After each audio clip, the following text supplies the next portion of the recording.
आप वोट जाति देखकर दे रहे हो और वो धर्म देखकर मार रहे हैं।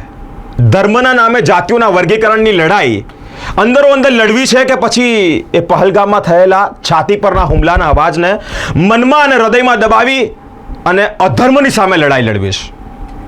નિર્દોષ લોકો જે પર્યટકના સ્વરૂપે આવીને ને મોબાઈલમાં રીલ્સ બનાવતા હતા, નહોતી ખબર કે આ વિસ્તારમાં જઈશું અને અઘટિત ઘટના ઘટશે અને આ આતંકવાદીઓ આપણને મોતને ઉતારી દેશે.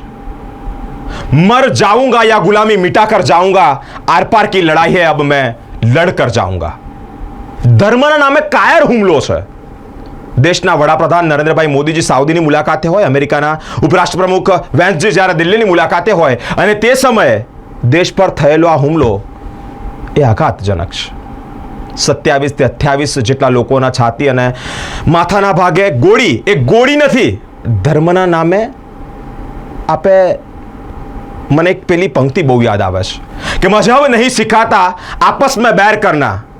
હિન્દુસ્તાનમાં રહી હિન્દુસ્તાની પ્રત્યેનું ગૌરવ, હિન્દુસ્તાની પ્રત્યેની એક કર્તવ્ય નિભાવવાનો સમય આવ્યો છે. ધર્મના નામે થયેલો આ હુમલો, એ હુમલાની સત્યતા એ છે કે નિર્દોષ લોકોને જ્યારે માર્યા ત્યારે તેઓના કપડાં ઉતારી અને ધર્મ ચેક કરવામાં આવ્યો. કેટલું યોગ્ય છે જ્યારે ધર્મના નામે આ એક કાયર હુમલો કરવામાં આવ્યો છે.